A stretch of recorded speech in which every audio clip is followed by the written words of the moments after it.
سب سے پہلے جو پیری مریدی ہے یہ آپ نے کیوں کیا؟ قرآن میں حکم ہے پیری مریدی کا؟ ایک منٹ، میں سکھانا چاہتا ہوں آپ کو. قرآن میں حکم ہے پیری مریدی کا، رسول اللہ صلی اللہ علیہ وسلم نے تعلیم دی پیری مریدی کی، صحابہ کرام نے پیری مریدی کیا، امام ابو حنیفہ، امام شافعی، امام مالک، امام احمد بن حنبل رحمۃ اللہ علیہ اجمعین نے پیری مریدی کیا، امام بخاری، امام مسلم رحمۃ اللہ علیہ اجمعین نے پیری مریدی کیا.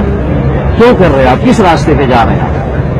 اگر ان لوگوں نے کیا تو آپ جو کر رہے ہیں صحیح، اگر ان لوگوں نے نہیں کیا آپ کر رہے تو غلط ہے. میرے بھائی غلط کام نہیں کرو. نحمده ونصلي ونسلم على رسوله الكريم اما بعد.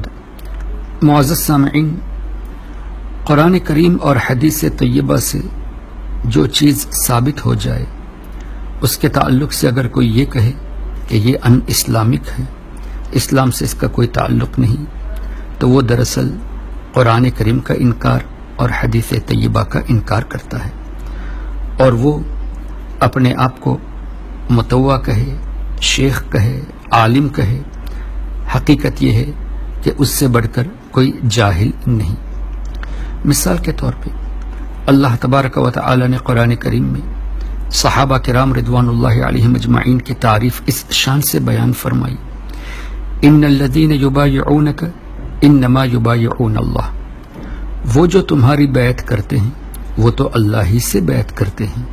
ید اللہ فوق ایدیہم، ان کے ہاتھوں پر اللہ کا ہاتھ ہے، یعنی اللہ کا کرم ہے، اللہ کی رحمت ان کے سروں پر ہے. اسی طرح اللہ تبارک و تعالی نے یہ بھی ارشاد فرمایا: لقد رضی اللہ عن المؤمنین اذ یبایعونک تحت الشجرہ، کہ اللہ تبارک و تعالی ان سے راضی ہے جو نبی کریم صلی اللہ تعالی علیہ وسلم کے ہاتھ مبارک پر بیعت کیے.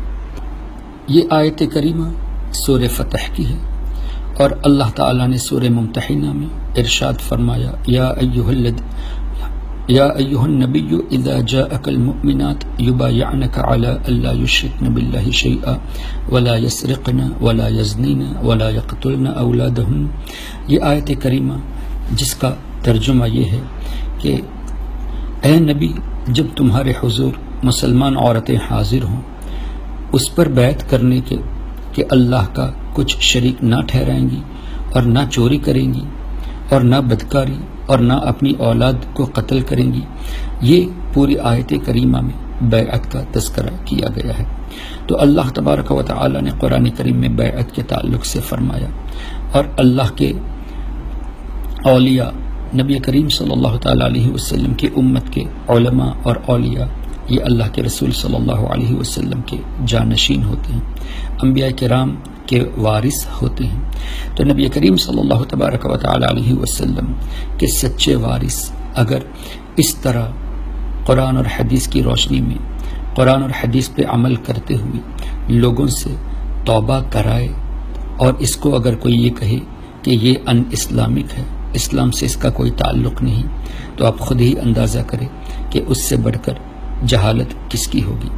پھر یہ کہ یہ اگر یہ کہیں گے کہ نہیں صرف حضور علیہ الصلوۃ والسلام ہی سے بیعت جائز ہے، علماء اور اولیاء سے جائز نہیں، تو ان سے ہمارا سوال ہے تم لوگوں نے یہ کیوں کہا کہ سیدنا امام حسین رضی اللہ تعالی عنہ نے یزید کی بیعت نہ کر کے بہت بڑی غلطی کر لی؟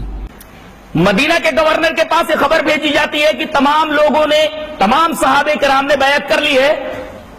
حسین بھی بیعت پر آمادگی ظاہر کرنے، عبداللہ ابن زبیر سے بھی بیعت لے لو تاکہ خلفہ شار نہ. پہلے تو حضرت حسین کہتے ہیں بیعت کر لوں گا، عبداللہ ابن زبیر بھی کہتے ہیں مجھے سوچنے کا موقع دو، سوچنے کا موقع دو. کیا کرنا چاہیے تھا ان کو؟ سوچنے کے بعد بیعت کرنی تھی، راتوں رات بھاگ گئے دونوں. بیعت کرنی تھی، راتوں رات بھاگ گئے دونوں. بیعت کرنی تھی، راتوں رات بھاگ گئے دونوں. حضرت حسین بھی اور حضرت عبداللہ ابن زبیر بھی دونوں نے مدینہ کو چھوڑ دیا. امام حسین رضی اللہ تعالیٰ عنہ نے تو اس لیے بیعت نہیں کی کہ اس کو وہ امیر شیخ نہیں ماننا چاہتے تھے، لیکن نجدی حکومت نے یہ فتویٰ دیا کہ امام حسین رضی اللہ تعالیٰ عنہ نے بہت بڑی غلطی کر دی، امام حسین سے بیعت کر لینی چاہیے تھی. اللہ اکبر. اپنی بات آتی ہے، یزیدیوں کی بات آتی ہے تو سب کچھ جائز، اولیاء کرام اور علماء اہل سنت کی بات آتی ہے تو اگرچہ وہ قرآن اور حدیث سے ثابت ہو، تمہارے نزدیک یہ سب بدعات اور غیر اسلامی۔ اللہ تبارک و تعالی ان جیسے خبیث لوگوں سے ہم تمام لوگوں کی حفاظت فرمائے۔ منافقوں کو چھوڑ کر وہابیوں کو